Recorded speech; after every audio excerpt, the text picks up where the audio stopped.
اگر ایک غیر مسلم اگر پتھر کے سامنے سجدہ کرتا ہے، مورتی کے سامنے سجدہ کرتا ہے تو اسے کافر کہتے ہیں، اسے جہنمی کہتے ہیں۔ وہی کام ایک مسلمان جا کر کے مزار پہ کرتا ہے، موحد کیسے ہو سکتا ہے؟ اسلام یہ ناانصافی نہیں کر سکتا ہے۔ اگر وہ کافر ہے تو وہ بھی کافر ہوگا، کیونکہ اس نے مزار پہ جا کر کے سجدہ کیا ہے، اللہ کے علاوہ کسی اور کے سامنے جا کر کے سجدہ کیا ہے۔ اور سورہ جن میں اللہ تبارک و تعالیٰ نے کہا ان المساجد للہ فلا تدعوا مع اللہ احدا، سجدہ اور عبادت کے لائق اللہ تعالیٰ ہے، اس کے سوا کسی کی بھی عبادت نہیں کرو۔ تو پہلا حق اللہ نے اپنا بیان کیا کہ شرک نہیں کرنا ہے، وَاعْبُدُوا اللَّهَ، اللہ کی عبادت کرو، وَلَا تُشْرِكُوا بِهِ شَيْئًا، اس کے ساتھ کسی کو شریک نہ کرو۔ یہ پیشانی جھکے تو اللہ کے سامنے جھکے، یہ ہاتھ اگر اٹھے تو اللہ کے سامنے اٹھے، اگر یہ زبان پر کوئی کلمہ اگر ظاہر ہو تو رب کا نام ظاہر ہو، اس کے علاوہ یا خواجہ غریب نواز یا مشکل کشا یہ کچھ زبان میں نہیں آنا چاہیے۔ سب سے پہلا حق اللہ نے اپنا بیان کیا کہ شرک نہ کرو۔ اور دوسرا حق اللہ نے کیا کہا؟ وَبِالْوَالِدَيْنِ إِحْسَانًا، اور اپنے ماں باپ کے ساتھ اچھا سلوک کرو۔ کتنے اولاد ایسے ہیں ماں بوڑھی ہو گئی ہے، باپ بوڑھا ہو گیا ہے، باپ کو دواؤں کی ضرورت ہے، ماں کو چھوٹی چھوٹی چیزوں کی ضرورت ہے، جوان بیٹا گھر میں سو کر کے اسے ماں باپ کی کوئی فکر ہی نہیں ہے۔ ماں باپ کے سامنے جا کر کے اس طرح بات کرتے ہیں، ایسا نہیں لگتا ہے کہ ماں باپ نے اسے جنم دیا ہے، ماں باپ نے اس کی پرورش کی ہے، ایسا بالکل نہیں لگتا ہے۔ آج کتنے ایسے واقعات دیکھنے کو ملتے ہیں۔ ہاں یہ ہو سکتا ہے کہ ماں باپ کا بھی غلط ہو، میں نے کتنے ایسے بیٹوں کے آنکھوں میں بھی آنسو دیکھا، اس کے ماں باپ نے اپنے بچے کو خون کے آنسو رلائے ہیں۔ ماں باپ غلط ہو سکتے ہیں، لیکن ماں باپ غلط ہو تب بھی ان کے ساتھ آپ کو حقوق العباد کسے کہتے ہیں؟ حقوق العباد کے معنی کیا ہے؟ حقوق کے معنی ہوتا ہے حق، ادھیکار، اور عباد مانے بندے۔ حقوق العباد بندے کا حق۔ اگر ہم اسلام کے اوپر اگر نظر دوڑاتے ہیں تو یہ پورا اسلام دو ہی چیزوں پر قائم ہے، ایک ہے حقوق اللہ اور ایک ہے حقوق العباد۔ دو ہی چیزوں پر اسلام قائم ہے۔ آپ نماز پڑھتے ہیں، آپ روزہ رکھتے ہیں، آپ زکوٰۃ دیتے ہیں، حج کرتے ہیں، یہ سب حقوق اللہ میں سے ہے۔ لیکن آپ کا اپنے باپ کے ساتھ کیسا سلوک ہے؟ ایک باپ ہونے کے ناطے آپ اپنے اولاد کے ساتھ کس طرح سلوک کرتے ہیں؟ آپ کا اپنے رشتہ داروں کے ساتھ کس طرح سلوک ہے؟ آپ اپنے پڑوسی کے ساتھ کس طرح سلوک کرتے ہیں؟ یہ تمام چیزیں حقوق العباد میں شامل ہے۔ قرآن کریم کو جب ہم غور سے پڑھتے ہیں تو قرآن کریم میں ہمیں حقوق اللہ پر بھی ابھارا گیا ہے اور حقوق العباد پر بھی ابھارا گیا ہے۔ قرآن اگر ہمیں نماز پڑھنے کا حکم دیتا ہے، زکوٰۃ دینے کا حکم دیتا ہے، روزہ رکھنے کا حکم دیتا ہے، تو قرآن یہ بھی کہتا ہے اپنے اولادوں کے ساتھ انصاف کرو۔ قرآن یہ بھی کہتا ہے کہ والدین کے ساتھ اچھا سلوک کرو۔ قرآن یہ بھی کہتا ہے کہ اپنے پڑوسیوں کے ساتھ اچھا سلوک کرو، اپنے رشتہ داروں کا حق ادا کرو۔ قرآن اس چیز کی بھی تعلیم دیتا ہے۔ میں نے آپ لوگوں کے سامنے خطبہ مسنونہ کے بعد سورہ نساء کی آیت نمبر 36 تلاوت کی ہے، اور اس آیت میں اللہ تبارک و تعالیٰ نے 10 حقوق بیان کیے ہیں، اور آپ کو جان کر کے حیرت ہوگی کہ 10 حقوق میں صرف اللہ تبارک و تعالیٰ نے ایک حق اپنا بیان کیا ہے اور 9 حق بندوں کا بیان کیا ہے۔ وَاعْبُدُوا اللَّهَ، اللہ کی عبادت کرو، وَلَا تُشْرِكُوا بِهِ شَيْئًا، اس کے ساتھ کسی کو شریک نہ کرو۔ وَبِالْوَالِدَيْنِ إِحْسَانًا، اور اپنے ماں باپ کے ساتھ حسن و سلوک کرو۔ وَبِذِي الْقُرْبَىٰ، اور اپنے رشتہ داروں کے ساتھ اچھا سلوک کرو۔ وَالْمَسَاكِينِ، اور مسکینوں کے ساتھ اچھا سلوک کرو۔ وَالْيَتَامَىٰ، اور یتیموں کے ساتھ اچھا سلوک کرو۔ وَالْمَسَاكِينَ، اور مسکینوں کے ساتھ اچھا سلوک کرو۔ وَالْجَارِ ذِي الْقُرْبَىٰ، اس پڑوسی کے ساتھ اچھا سلوک کرو جو تمہارا قریب کا پڑوسی ہے۔ وَالْجَارِ الْجُنُبِ، اور اس پڑوسی کے ساتھ بھی اچھا سلوک کرو جو تمہارا دور کا پڑوسی ہے۔ وَالْجَارِ ذِي الْقُرْبَىٰ وَالْجَارِ الْجُنُبِ وَالصَّاحِبِ بِالْجَنبِ، اور اپنے ہم سفر کے ساتھی کے ساتھ بھی تم اچھا سلوک کرو۔ وَالْجَارِ ذِي الْقُرْبَىٰ وَالْجَارِ الْجُنُبِ وَالصَّاحِبِ بِالْجَنبِ وَابْنِ السَّبِيلِ، اور مسافروں کے ساتھ بھی تم اچھا سلوک کرو۔ وَمَا مَلَكَتْ أَيْمَانُكُمْ، اور اپنے غلاموں کے ساتھ، اپنے لونڈیوں کے ساتھ تم اچھا سلوک کرو۔ إِنَّ اللَّهَ لَا يُحِبُّ مَنْ كَانَ مُخْتَالًا فَخُورًا، اللہ تبارک و تعالیٰ کسی غرور کرنے والے کو، کسی گھمنڈ کرنے والے کو، کسی اہنکار کرنے والے کو پسند نہیں کرتا ہے۔ 10 باتیں اللہ نے بیان کی۔ 10 باتوں میں 9 باتوں کا تعلق حقوق العباد میں سے اور ایک بات کا تعلق حقوق اللہ میں سے۔ اس سے آپ اندازہ لگا سکتے ہیں کہ اسلام میں حقوق العباد کی کتنی اہمیت ہے۔ حقوق العباد کا معاملہ اتنا خطرناک ہے میرے پیارے بھائیوں کہ اگر قیامت کے دن ہمارا اگر حقوق العباد کا معاملہ گڑبڑ رہا، حقوق العباد کا معاملہ خراب رہا، تو دنیا میں جتنا ہم نماز پڑھتے ہیں، روزہ رکھتے ہیں، زکوٰۃ دیتے ہیں، حج کرتے ہیں، یہ سارے کے سارے اعمال برباد ہو جائیں گے اگر حقوق العباد کا معاملہ گڑبڑ رہا۔ اس لیے حقوق العباد کا معاملہ صحیح کرنا بہت ضروری ہے۔ اللہ کے نبی صلی اللہ علیہ وسلم حقوق العباد کے یہ تمام نیکیاں برباد ہو جائیں گے، اس کے بارے میں ایک حدیث نبی صلی اللہ علیہ وسلم بیان کرتے ہیں۔ میرے پیارے بھائیوں، آپ کو اگر اللہ تبارک و تعالی توفیق دے یا آپ حج کر کے اگر آئے ہوں گے تو آپ سعودی عرب کی سرزمین پر دیکھے ہوں گے، وہاں انڈیا کا روپیہ نہیں چلتا، وہاں ریال چلتا ہے۔ بنگلہ دیش میں آپ چلے جائیں گے، وہاں انڈیا کا روپیہ نہیں چلتا ہے، وہاں ٹکا چلتا ہے۔ آپ دبئی کے اندر چلے جائے، وہاں درہم چلتا ہے۔ قطر کے اندر چلے جائے، وہاں دینار چلتا ہے۔ ہر ملک کی الگ الگ کرنسی ہوتی ہے، دوسرے ملک کی کرنسی وہاں نہیں چلتی ہے۔ میرے پیارے بھائیوں، اگر ہم نے حقوق العباد کے اندر کوتاہی کی ہے، اگر حقوق العباد کے معاملے میں اگر ہم نے گڑبڑ کیا ہے، کل قیامت کے دن کی کرنسیاں تو نیکیاں ہوگی، کل قیامت کے دن کی کرنسیاں تو گناہ ہوگی۔ اللہ کے نبی صلی اللہ علیہ وسلم فرماتے ہیں کہ میرے امت کا سب سے غریب آدمی، میرے امت کا سب سے مفلس آدمی، میرے امت کا سب سے قلاش آدمی وہ ہوگا جو کل قیامت کے دن نماز لے کر کے آئے گا، کل قیامت کے دن زکوٰۃ لے کر کے آئے گا، کل قیامت کے دن روزہ لے کر کے آئے گا۔ وَيَأْتِي قَدْ شَتَمَ هَذَا، لیکن اس نے کسی کو گالی دی ہوگی، وَقَذَفَ هَذَا، کسی کے اوپر بہتان لگایا ہوگا، کسی کے اوپر تہمت لگایا ہوگا، وَأَكَلَ مَالَ هَذَا، کسی کا مال ناجائز طریقے سے کھا لیا ہوگا، وَضَرَبَ هَذَا، کسی کو مارا ہوگا، فَيُعْطَى هَذَا مِنْ حَسَنَاتِهِ وَهَذَا مِنْ حَسَنَاتِهِ، جتنے لوگوں کا اس نے حق مارا تھا سب کو ان کی نیکیاں بانٹ دی جائے گی۔ کچھ لوگ روزہ لے کر کے چلے جائیں گے، کچھ لوگ زکوٰۃ لے کر کے چلے جائیں گے، کچھ لوگ حج لے کر کے چلے جائیں گے۔ فَإِنْ فَنِيَتْ حَسَنَاتُهُ، اگر اس کی تمام نیکیاں ختم ہو جائے گی اور حقدار ابھی بھی لائن میں کھڑے ہوں گے، اللہ کے نبی صلی اللہ علیہ وسلم فرماتے ہیں فَأُخِذَ مِنْ سَيِّئَاتِهِمْ، ان حقداروں کے گناہ ان کے اوپر لاد دیے جائیں گے، ان حقداروں کے گناہ لے کر کے اس کے اوپر لاد دیے جائیں گے۔ ثُمَّ طُرِحَ فِي النَّارِ، پھر اس انسان کو منہ کے بل گھسیٹ کر کے جہنم میں پھینک دیا جائے گا۔ اتنا خطرناک ہوگا حقوق العباد کا معاملہ۔ اسی لیے پیارے نبی صلی اللہ علیہ وسلم نے فرمایا کہ من کانت عندہ مظلمۃ لاخیہ، اگر اپنے بھائی کے اوپر تم نے ظلم کیا ہے، زیادتی کیا ہے، اتیاچار کیا ہے، دنیا میں اس سے چھٹکارا لے لو، دنیا میں نجات لے لو۔ کل قیامت کا دن ہوگا، وہاں تم روپیہ کے بدلے روپیہ نہ دے پاؤ گے، وہاں تم زمین کے بدلے زمین نہ دے پاؤ گے، وہاں یا تو اپنی نیکیاں دینی ہوگی یا سامنے والے کے گناہ لینے ہوں گے۔ اب عائشہ فرماتی ہے رضی اللہ تعالی عنہ کہ ایک مرتبہ اللہ کے نبی صلی اللہ علیہ وسلم اپنے صحابہ کے ساتھ بیٹھے ہوئے ہیں، اتنے میں ایک صحابی آئے اور کہنے لگے اے اللہ کے نبی، میرے بہت سارے غلام ہیں اور وہ میری بڑی نافرمانی کرتے ہیں، میرے ساتھ بڑی بدتمیزی کرتے ہیں، میں ان کو جو بات کہتا ہوں وہ میری بات نہیں مانتے ہیں۔ اے اللہ کے نبی، میں ان کو مارتا ہوں، پیٹتا ہوں، سزائیں دیتا ہوں، میں ان کو ڈانٹتا ہوں۔ اے اللہ کے نبی، مجھے کبھی کبھی یہ ڈر لگنے لگتا ہے کہ کہیں میرے اس عمل کے اوپر اللہ تبارک و تعالیٰ کل قیامت کے دن پکڑ تو نہیں کرے گا۔ آپ صلی اللہ علیہ وسلم نے فرمایا اے میرے صحابی، تمہارے غلاموں نے تمہاری جتنی نافرمانی کی ہے اور تم نے جتنی سزا دی ہے، دونوں کو کل قیامت کے دن اللہ تبارک و تعالیٰ ایک ترازو پر تولے گا۔ اگر تمہاری نافرمانی، اگر ان کی نافرمانی تمہارے سزا سے زیادہ ہو گئی تب تو تمہارا اللہ تبارک و تعالیٰ کے یہاں فائدہ ہو جائے گا، تمہارا اللہ تبارک و تعالیٰ کے یہاں فائدہ ہو جائے گا۔ لیکن اے میرے صحابے، اگر ان کی سزا سے زیادہ، اگر ان کے قصور کے وجہ سے تم نے اگر زیادہ مارا ہے تب تو اے میرے صحابے، تمہاری نیکیاں ان کے اکاؤنٹ میں ڈال دی جائے گی، تمہاری نیکیاں ان کو دے دی جائے گی۔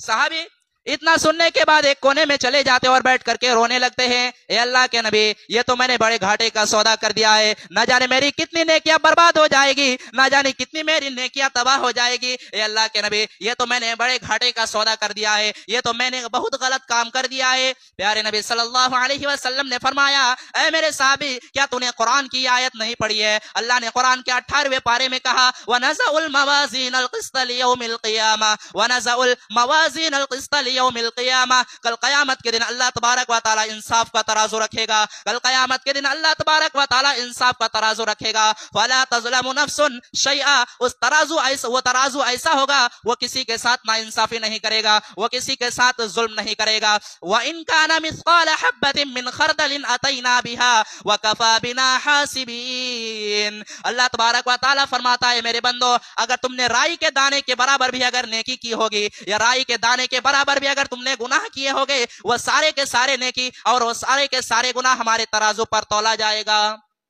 صحابی کہنے لگے اللہ کے نبی، जब अल्लाह के तराजू पर इतना खतरनाक मामला होगा, ये तो मेरे बर्दाश्त से बाहर है, ये तो मेरी कैपेसिटी से बाहर है, ए अल्लाह के नबी मैं इतना बड़ा रिस्क नहीं ले सकता, ए अल्लाह के नबी मैं इतना बड़ा रिस्क नहीं ले सकता, ए अल्लाह के नबी इन्नी उशीदुका कअन्नहुम कुल्लुहुम अहरार, ए अल्लाह के नबी मैं आपको गवाह बना करके कहता हूं कि मैंने अपने सारे गुलामों को आजाद कर दिया, जो भी मैंने उनको सजा, जो भी उन्होंने गलती की थी सब मैंने उसे माफ कर दिया, और ए अल्लाह के नबी मैं आपको गवाह बना के कहता हूं और तमाम लोगों को गवाह बना के कहता हूं कि मैंने सारे गुलामों को आजाद कर दिया।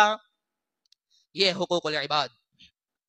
आज अफसोस होता है, अदालतों पे चले जाओ, कचहरियों पे चले जाओ, भाई भाई के खिलाफ केस लड़ रहा है, बाप बेटे के खिलाफ केस लड़ रहा है, रिश्तेदार के खिलाफ केस लड़ रहा है, पड़ोसी के खिलाफ केस लड़ रहा है। सबसे ज्यादा आपस में लड़ाई झगड़े ये मुसलमान कौम कर रही है। ये शर्म की बात है और चुल्लू भर पानी में डूब मरने की बात है। हमें तो सबसे ज्यादा हुकूकुल इबाद के मामले में सावधान रहना चाहिए। मेरे प्यारे भाइयों, अल्लाह के नबी सल्लल्लाहु अलैहि वसल्लम गारंटी देते हैं, आपने फरमाया अना ज़ईमुम बिबैतिन फी रबज़िल जन्नह, मैं उस शख्स को जन्नत में मकान की गारंटी देता हूँ, मैं उस शख्स को जन्नत में प्लॉट की गारंटी देता हूँ। और चिमनी बाजार के लोगों, पूर्णिया में जमीन खरीद लेते हो तो अपने आप को बहुत खुश नसीब मानते हो, पूर्णिया में मकान बना लेते हो तो अपने आप को बहुत खुश नसीब मानते हो कि मैंने पूर्णिया में जमीन खरीद ली। मेरे नबी तुम्हें जन्नत में प्लॉट दिला रहे, मेरे नबी तुम्हें जन्नत में मकान दिला रहे, बस एक काम कर लो, अना ज़ईमुम बिबैतिन फी रबज़िल जन्नह, मैं उस शख्स को जन्नत में मकान की गारंटी देता हूँ। लिमन तरकल मिरा व इन काना मुहिqqन, जो हक पर रहने के बावजूद झगड़ा छोड़ दे, वह इंसान हक पर है, वो बिल्कुल सही है, तब भी दूसरे भाई से जाकर के कहता है जो भी हुआ चलो माफ कर लो, आपस में मामला सुलझा लो, मैं उसे जन्नत की गारंटी देता हूँ। ये हुकूकुल इबाद का मामला।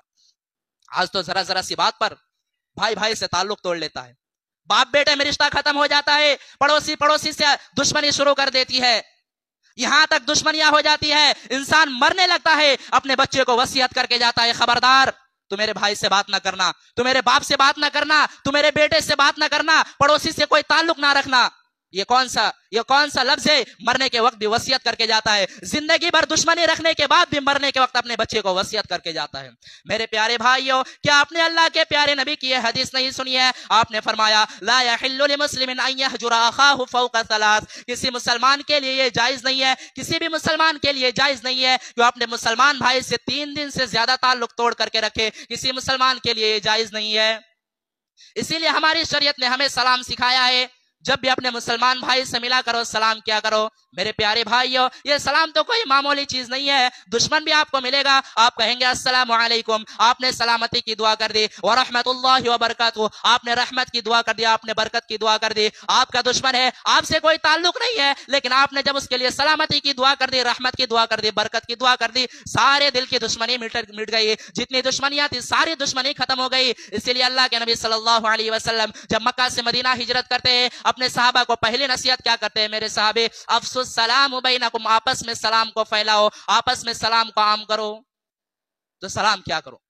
ये सलाम बहुत बड़ी चीज है, ये सलाम बड़ी बड़ी दुश्मनियां को खत्म कर देती है। तो सलाम को फैलाया कीजिए और आपस में दुश्मनी ना मत रखिए। सहाबा के दरमियान भी इख्तिलाफात हुए, सहाबा इकराम के अंदर भी दुश्मनियां हुई, लेकिन सहाबा ने दिल में बुग़्ज़ नहीं रखा। अम्मा आयशा रज़ी अल्लाह ताला अन्हा के एक भांजे थे, उनके बहन के बेटे थे जिनका नाम अब्दुल्लाह बिन जुबैर था। अब्दुल्लाह बिन जुबैर की खाला थी अम्मा आयशा। एक मैटर पे खाला और भांजे में इख्तिलाफ हो गया।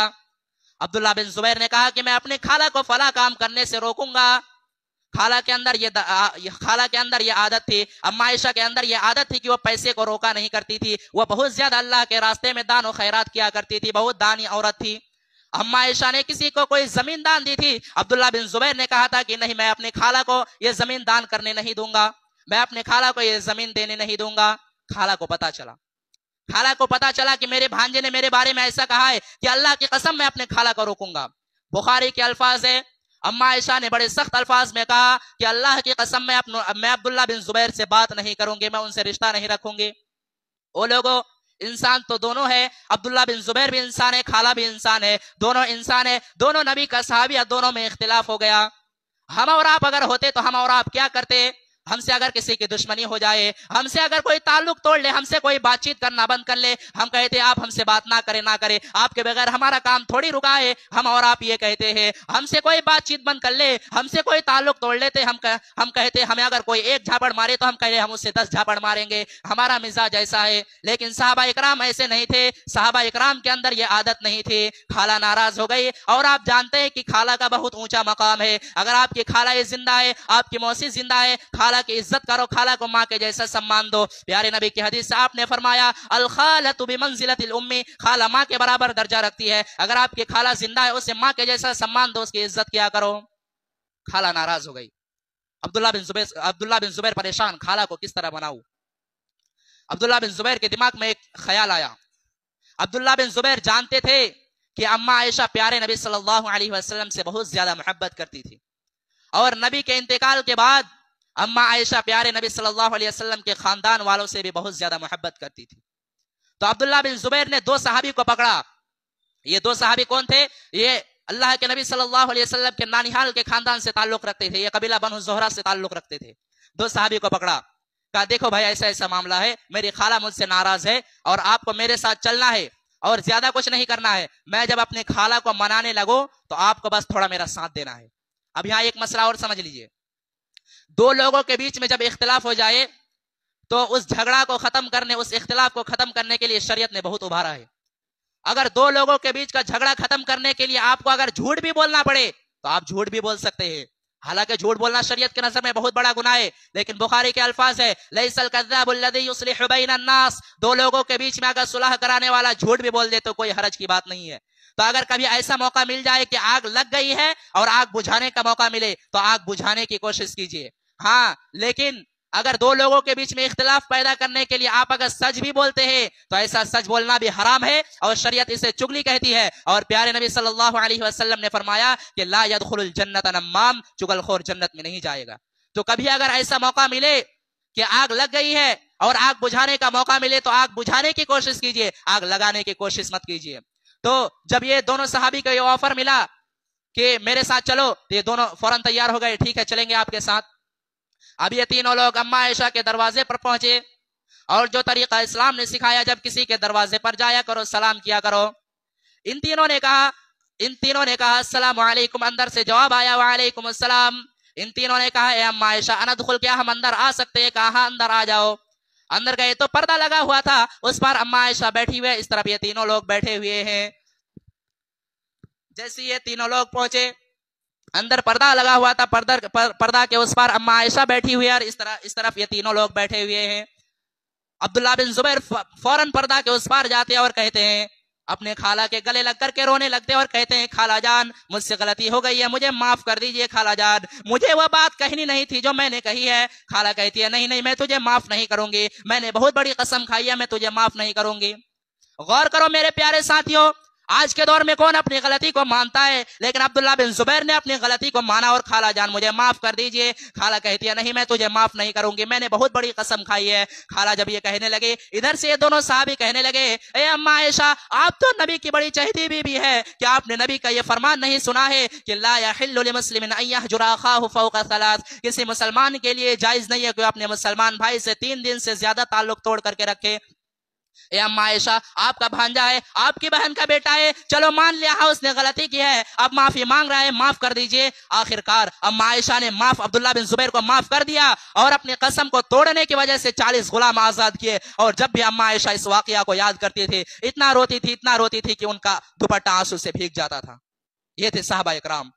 दिल में बुग़्ज़ मत रखो, दिल में बुग़्ज़ रख करके जाओगे अल्लाह के यहाँ पछताना पड़ेगा। किसी का हक मारा है तो हक दे दो, हुकूकुल इबाद का मामला बड़ा खतरनाक है।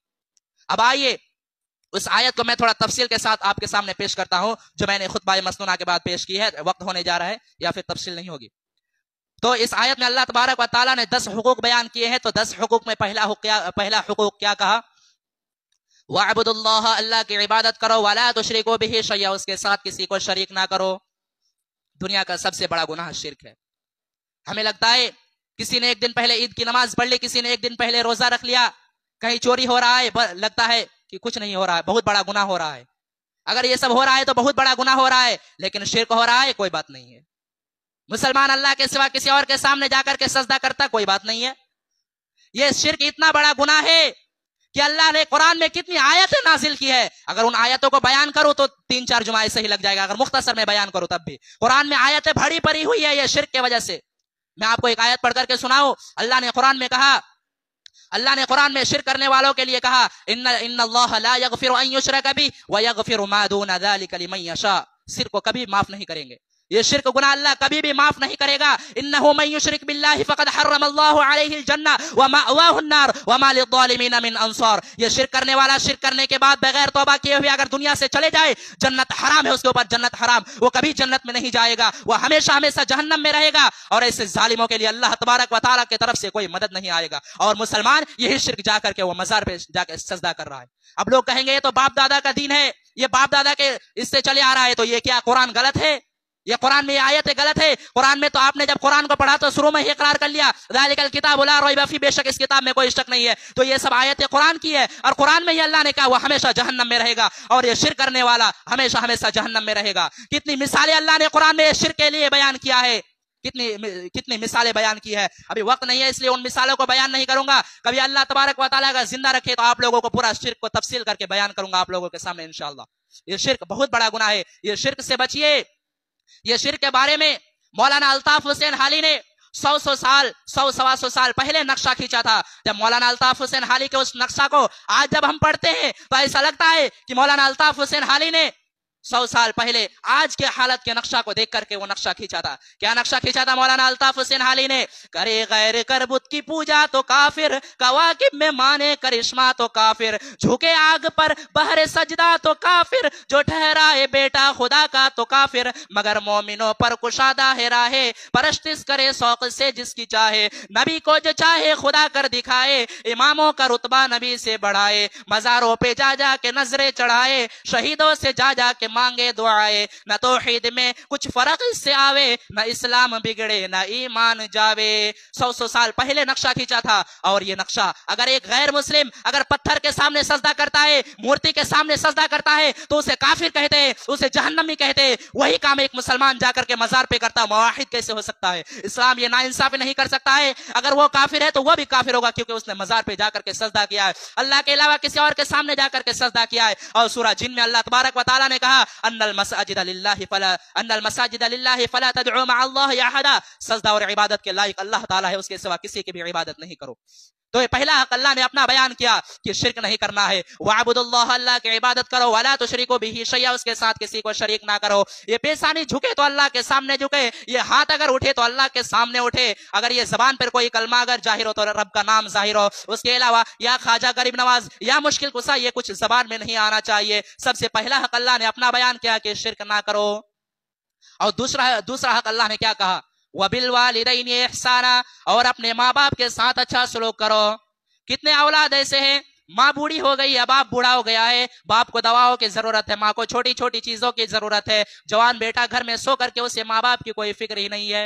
माँ बाप के सामने जाकर के इस तरह बात करते हैं, ऐसा नहीं लगता है कि माँ बाप ने उसे जन्म दिया है, माँ बाप ने उसकी परवरिश की है, ऐसा बिल्कुल नहीं लगता है। आज कितने ऐसे वाकयात देखने को मिलते हैं। हाँ, ये हो सकता है कि माँ बाप कभी गलत हो। मैंने कितने ऐसे बेटों के आंखों में भी आंसू देखा, उसके माँ बाप ने अपने बच्चे को खून के आंसू रुलाए हैं। माँ बाप गलत हो सकते हैं, लेकिन माँ बाप गलत हो तब भी उनके साथ आपको अच्छा सलूक करना है। माँ बाप वो हस्तियां है जिन्हें हमें और आपको जन्म दिया है, हमें मरते दम तक अपने माँ बाप के साथ अच्छा सलूक करते रहना है। अल्लाह के प्यारे नबी के पास एक सहाबी आते हैं, सहाबी का नाम बशीर है। और बशीर कहते अल्लाह के नबी को, अल्लाह के नबी, मैं अपने बेटे नुअमान को एक जमीन देना चाहता हूँ, मैं अपने बेटे नुअमान को एक खजूर का बाग देना चाहता हूँ। नबी सल्लल्लाहु अलैहि वसल्लम ने फरमाया, ऐ मेरे साहबी, क्या तुम्हारे और भी बेटे हैं? कहा अल्लाह के नबी और भी बेटे हैं। आपने कहा, ए बशीर, क्या आपने सारे बेटे को खजूर का बाग दिया है, सारे बेटे को जमीन दिया है? कहा, ए अल्लाह के नबी, नहीं, मैंने सारे बेटे को जमीन नहीं दिया है, मैं इसी बेटे को जमीन देना चाहता हूँ। आपने कहा, ए बशीर, ये जुल्म है, ये अत्याचार है, ये जुल्म है, और अगर तुम चाहते हो कि इस गवाही पर मैं, इस जुल्म पर मैं गवाही दूं, वल्लाहि ला अशहदु अला जौरिन, ए बशीर, मैं इस नाइंसाफी पर गवाही नहीं दूंगा। तो औलाद गलत, माँ बाप गलत हो सकते हैं, तब भी उनके साथ अच्छा सलूक करना है। तीसरा हुकूक क्या बयान किया है? वबिल वालिदैनि इहसाना वबिदिल कुर्बा, اور اپنے رشتے داروں کے ساتھ بھی تم اچھا سلوک کیا کرو. کوئی چچا ہے, کوئی دادا ہے, کوئی پڑوسی ہے, کوئی چچا ہے, یہ جتنے آپ کے رشتے دار ہیں, یہ سارے رشتے داروں کے ساتھ آپ کو اچھا سلوک کرنا ہے. اور ایک بات جانتے ہیں, یہ رشتے جو ہوتے ہیں نا, یہ رشتے ہم نہیں بناتے. ہم دنیا میں پیدا ہوئے کہ ہمیں پتا لگا یہ ہمارا باپ ہے, یہ ہمارا بیٹا ہے, یہ ہمارا باپ ہے, یہ ہمارا بھائی ہے, یہ ہمارا چچا ہے. ہم دنیا میں پیدا ہوئے تو ہمیں پتا چلا یہ رشتے اللہ نے بنائے ہیں. جب رشتے اللہ نے بنائے ہیں تو اس رشتے کو توڑ نہیں سکتے ہیں. اگر توڑیں گے تو اللہ تبارک و تعالی بہت سخت سزا دے گا. اللہ کے نبی صلی اللہ علیہ وسلم نے فرمایا کہ جب اللہ تبارک و تعالیٰ نے ساری کائنات کو بنایا تو یہ رشتہ جو ہے اللہ کے پاس آیا اور کہا, اے اللہ ھذا مقام الاعز بک, اے اللہ میں تیری پناہ میں آیا ہوں, تو بتا دے میرے ساتھ کیسا سلوک ہونا چاہیے. اللہ نے کہا رشتہ جو تجھے توڑے گا میں اسے توڑوں گا, جو تجھے جوڑے گا میں اسے جوڑوں گا. جو رشتہ توڑے گا اللہ اسے توڑے گا, جو رشتہ جوڑے گا اللہ اسے جوڑے گا. تو رشتے داروں کے ساتھ اچھا سلوک کرو. اب لوگ کہیں گے کہ رشتے دار بھی تو ہمارے ساتھ بہت غلط کرتے ہیں, پڑوسی بھی تو ہمارے ساتھ بہت غلط کرتے ہیں. ایسی صورت میں کیا کرنا چاہیے؟